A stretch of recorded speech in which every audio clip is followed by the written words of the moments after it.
கர்த்தர் நல்லவர். அவர் மட்டுமா நம்மளை பாதுகாத்து வழி நடத்தி வந்த தெய்வம். இனிமேலும் ஆண்டவர் நம்மளை பாதுகாத்து நம்மளை வழி நடத்தி நம்மளை ஆசிர்வதிக்க அவர் நல்லவராக இருக்கிறார். காலம் கொடிதமாக இருக்கிறபடினாலே, தெய்வ ராஜ்யம் சமீபத்து இருக்கிறபடினாலே நம்ம காலத்தை பிரயோஜனப்படுத்துவர்களாய் ஆண்டவர் மாற்ற ஆண்டவர் நமக்கு கிருபை செய்வாராக. எல்லா கண்ணுகளையும் ஓடி நாம் ஜெபிக்கலாம். திருவிருந்துக்கு நேராக நம்ம ஆயத்தப்படலாம். அவரே இந்த மாதம் எல்லா சபைகளிலும் இயேசு கிறிஸ்துவை மரணத்தை குறித்து பார்க்கிறோம். ஒன்று அவருக்கு பின் சென்ற ஒரு கூட்டம், இன்னும் அவருக்கு எதிர்த்து நிற்கிற கூட்டம். ஒரு கூட்டம் அவர் பின் செல்ல ஆயத்தமாக இருந்தாங்க. போகிற இடமெல்லாம் போனாங்க, அற்புதத்தை பெற்றுக்கொண்டாங்க, அநேக விஷயத்தை கற்றுக்கொண்டாங்க. அந்த 12 சீசர்களும் அநேக விஷயத்தை இயேசு கிறிஸ்துவ மேலே சந்தேகப்பட்டாலும் ஒரு சமயம் பின்மாற்றி ஆண்டவரே காட்டி கொடுத்தாலும் மறுதளித்தாலும் அவரை பின் சென்று காரியத்தை கற்றுக்கொள்வதற்கு ஆயத்தமாய் மாறினார்கள். தோமா எவ்வளவோ சந்தேகப்பட்டான். இயேசுவை குறித்து இவர் மெசியா தானா, இவர் இரட்சகர் தானா, இவர் நமக்கு ஆட்டுக்குட்டி தானா, இவர் நம்மளுடைய ஜனங்களை விடுதலை ஆக்குவாரா, இவர் மேலே ஒரு சந்தேகக்குறியோடு அவர் சந்தேகப்பட்டு கொண்டே இருந்தான். போகிற இடமெல்லாம் சந்தேகம். இவர் மெசியாவாக இருந்தா ஒரு பாவியான மனுஷி அவருடைய பாதங்களில் தைலத்தை ஊத்துறாளே, இவருக்கு அது உணர்வில்லையா அப்படிங்கிறத குற்றச்சாட்டுதல் இவரும் ஒரு பங்காக இருந்து மனுஷனுக்குள்ள குழம்பி இருந்தார். ஆனாலும் பின் சென்றுவதில் விடலை. ஒரு கூட்டம் அவருக்கு விரோதமாகவே எழும்பி நின்னது. அவரை காட்டி கொடுப்பதில் மாத்திரமல்ல, அவரை கொலை செய்வதற்கும் துணிஞ்சிருந்தது. அப்பம் முசித்தாரு. 5 அப்பத்தையும் 2 மீனை வைத்து 5000 பேர் போஷிக்கும் போது கிட்டத்தட்ட 15000 பேர் சாப்பிட்டாங்க. ஆனா பின் சென்று வந்தார்களா? இல்லை, அவர்கள் பின் சென்று வரல. நீங்களும் நானும் ஒரு கூட்டம் அவர் பின் செல்கிறவராக இருக்கணும். இன்னொரு கூட்டம் மறுதளிக்கிற கூட்டமா இருக்கக்கூடாது. அவரை காட்டி கொடுக்கிற கூட்டமா இருக்கக்கூடாது. அவர் புறமே தள்ளுகிற கூட்டமா இருக்கக்கூடாது. இயேசு சொல்லுகிறார், என்னை பின்பற்றி வருகிறவன் தன்னைத்தானே வெறுத்து தன் சிலுவையை எடுத்துக்கொண்டு என் பின்பற்ற வருவான் என்று சொன்னார். அதனால தான் அப்போஸ்தலருடைய மரணத்தெல்லாம் நீங்க பார்த்தீங்கன்னா 12 பேரும் 12 விதமான மரணத்தை சந்தித்தார்கள். எதையும் சாதிக்க இயேசுவுக்காக நல்ல சீசரா நிற்க ஆண்டவர் கிருபை செய்தார். ஆண்டவர் நம்மளை ஆசீர்வதிப்பாராக, நம்மளை கனப்படுத்துவாராக. ஒரு வசனத்தை மட்டும் நாம் வாசித்துட்டு நம்ம திருவிருந்துக்கு நேராக நம்ம போகலாம். கர்த்தர் நம்மளோடு கூட இருந்து நமக்காக யாவையும் செய்ய அவர் நல்லவராக இருக்கிறார். 1 தீமோத்தேயு புஸ்தகம் 6ஆம் அதிகாரம் 12வது வசனத்தை ஞாபகப்படுத்துகிறதுனால நல்ல செய்தியை கேட்டுட்டீங்க. அற்புதமாக ஆண்டவர் நடத்த நல்லவராக இருக்கிறார். தக்க சமயத்தில் நம்ம திருவிருந்துக்கு போகலாம். 12வது 6:12 சொல்லுது பாருங்க. விசுவாசத்தினால நல்ல போராட்டத்தை போராடி நித்திய ஜீவனுக்கு பற்றிக்கொள். அதற்காகவே நீ அழைக்கப்பட்டாய். அநேக சாட்சிகளுக்கு முன்பாக நல்ல அறிக்கை பண்ணு இருங்க என்று சொல்றாரு. நல்ல அறிக்கை பண்ணி அநேக சாட்சிகளுக்கு முன்பாக நான் நல்ல அறிக்கை பண்ணுவவர்களாக மாற வேண்டும். ஃபர்ஸ்ட் காரியம் விசுவாசத்தில் நல்ல போராட்டம். உலகத்தில் போராடுகிறதெல்லாம் போராட்டம் அல்ல, அது தோல்வியான போராட்டம். நாட்டை பிடிச்சாலும் சரி, அரசியலில் நின்னாலும் சரி, எந்த கிரிக்கெட் நெறியில் போனாலும் சரி, எந்த கபடி போட்டியில் போனாலும் சரி, அது தோல்வியானது, அது ஜெயம் இல்லாதது. ஒரு விசுவாசத்தில் ஒரு நபர் நிற்குமானா, பவுல் சொல்லுகிறார், விசுவாசம் இல்லாத எந்த காரியமும் அது நமக்கு ஆசீர்வாதமாக இருக்காது. விசுவாசத்தினால எந்த காரியம் வந்தாலும் அது ஆசீர்வாதமாக இருக்கும். ஃபஸ்ட்டு விசுவாசத்தில் நல்ல போராட்டத்தை போராடுங்க. காலத்தை நீங்கள் பிரயோஜனப்படுத்தணும், காலத்தை சரிபடுத்தி கொள்ளணும். ஆகாயத்து பறவைகளை பாருங்கிறார், நாரைகளை பாருங்கிறார், குருவிகளை பாருங்கிறார். இதெல்லாம் நம்ம விசுவாசத்தை காட்டு காலத்தை பிரயோஜனப்படுத்துகிறது. நித்திய ஜீவனை பெறுவதற்காகவே, அதற்காகவே நீங்கள் என்ன செய்யுங்க, அழைக்கப்பட்டிருக்கிறீங்க.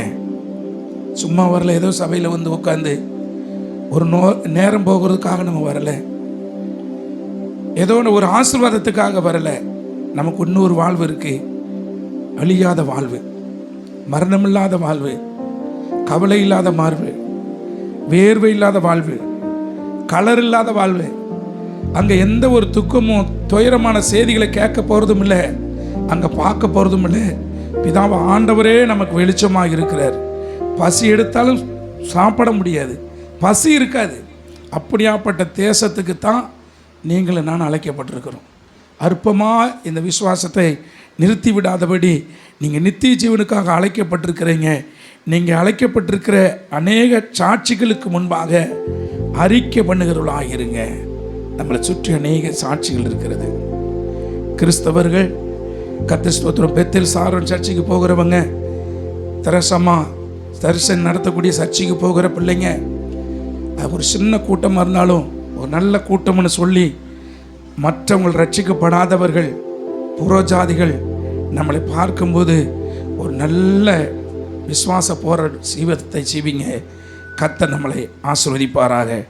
அப்போஸ்தலர் 2:41 வசனத்தை வாசித்து நாம் திருவிருந்துக்கு நேராக நம்ம கடந்து போகலாம். இயேசு உங்களோட கூட இருப்பாராக.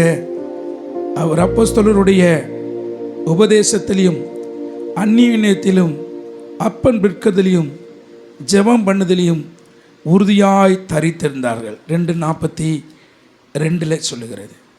அப்போஸ்தலருடைய உபதேசத்திலையும் அந்நியத்திலையும் கர்த்தர் அப்பன் பிற்கதிலையும் ஜெபத்திலையும் உறுதியாய் தரித்திருந்தார்கள். உறுதியான விசுவாசம், உறுதியாக இந்த நாளில் நல்ல ஜெபம் பண்ணுங்க.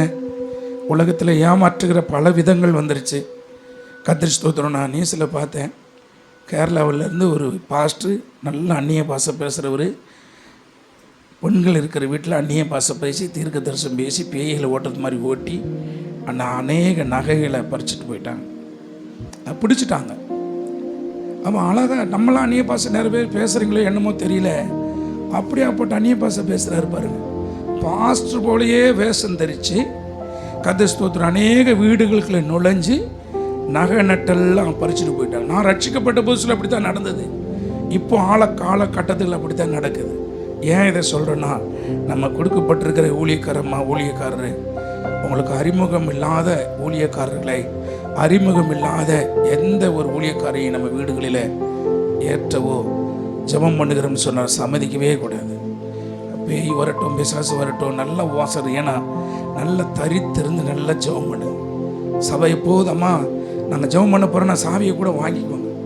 நல்ல வண்ணாந்தரம் நைட்டெல்லாம் நல்ல மனம் விட்டு கணவன் மனைவியாக கத்தி ஜெபம் பண்ணுங்க. நம்முடைய ஜெபத்தை கேட்பார்.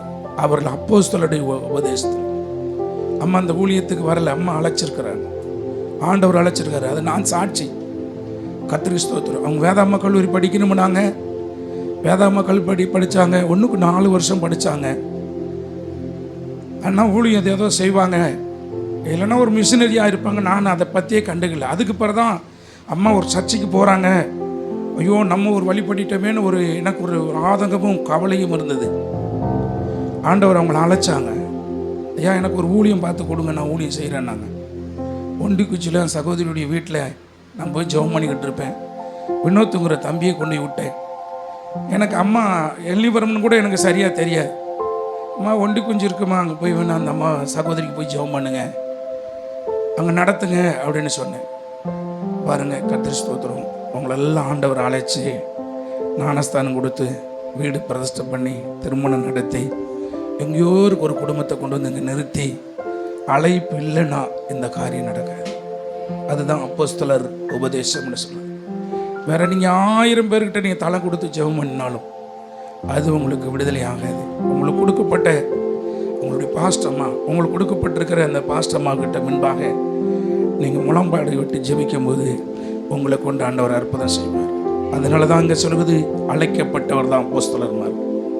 அப்புறம் அதுக்கு பிறகு கர்த்தர் ஸ்தோத்திரம், அப்போஸ்தலருடைய உபதேசத்திலும் அந்நியத்திலும் ஐக்கியம். நம்ம சபையில் இருக்கிற பிள்ளைங்க நல்ல அந்நியம்னு ஐக்கியம், நல்ல ஐக்கியம் இருக்கணும். சகோதரமாருக்கு நல்ல ஐக்கியம் இருக்கணும், சகோதரிமாருக்கு நல்ல ஐக்கியம் இருக்கணும்.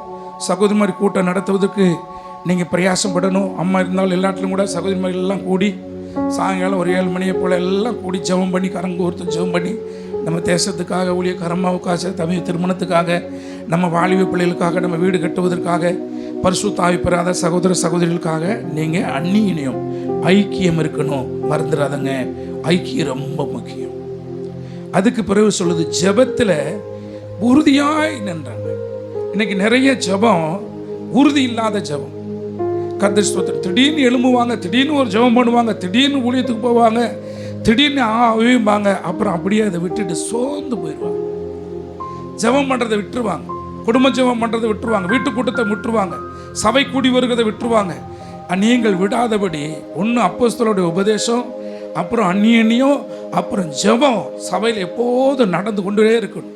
லென்த்து நாட்கள் தான் அப்படின்னு இல்லை, என்னை பொறுத்தளவுக்கு லென்த்து நாட்கள் இல்லை. உங்களுக்கு எப்படியும் அது தெரியாது.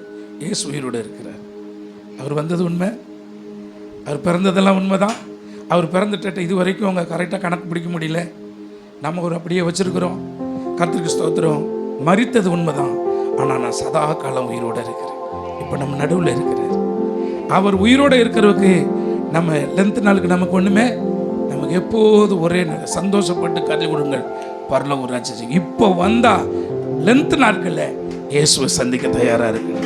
தலையிலே சொல்லுவோமே, ஜெபத்தில் வீரடா இருக்கணும். இந்த மாதம் இல்லை, எந்த மாதமும் நம்ம ஜெபிக்கிறவர்களாய் மாற வேண்டும். அல்லேலூயா. லென்த்து நாட்கள் ஒரு டைம், பிறந்த நாட்கள் ஒரு டைம் இல்லை, எப்போதும் மணவாளன் எப்போ வராரோ அப்போ மணவாளனை சந்திக்க நீங்கள் ஆயத்தமாக இருக்கும். அதுதான் ஆண்டவர் நிச்சயம் பண்ணிட்டு போயிருக்கிறார். நம்மளெல்லாம் என்ன பண்ணியிருக்காரு? நிச்சயம் பண்ணியிருக்காரு. எப்படி நிச்சயம் பண்ணியிருக்கிறாரு? அவர் இரத்தத்தினால கழுகி அவர் பரிசுத்த ஆவியை நம்ம கொடுத்து உடன்படிக்கை பண்ணியிருக்கிறார். அல்லேலூயா. இந்த உடன்படிக்கை நம்ம மீறாதபடி 5 கன்னிகைகளை போல் நம்ம இருந்துட்டோம்னா மணவாளன் இப்போ மத்திய காலத்தில் எக்கால ஊதுனா உங்கள் காதுகள்லாம் திறக்கப்படணும், இருக்கிறத விட்டுட்டு ஓடி போகணும். அல்லையிலே சொல்லுவோமா? திருவந்துக்கு நேராக போடுவோம். அப்பம் விற்கதிலையும் ஜெபத்திலையும் உறுதியாய் தரித்திருந்தால் திருவிருந்தை விடக்கூடாது. இது நமக்கு கடமை. கர்த்தர் உத்தரவாதம். அவர் சரீரத்திலே புசிக்கிற ஒரு இரத்தத்திலே பானம் பண்ணுகிறதுக்கும் பாக்கியம் ஆண்டவர் நமக்கு கொடுத்திருக்கிறார். இந்த 3வது மாதம் நமக்கு பாக்கியத்தை கொடுத்திருக்கிறார். அப்போ ரட்சிக்கப்பட்டிருக்கணும், முழுக்கு ஞானஸ்தானம் எடுத்திருக்கணும், பரிசுத்த ஆவியினுடைய அபிஷேகத்தை விசுவாசிக்கணும், பெற்றுக்கொள்ளணும். அப்படி உள்ளவர்கள் அந்த பந்திக்கு நம்ம ஆயத்தமாக இருப்போம். கர்த்தர் உங்களை ஆசீர்வதிப்பாராக.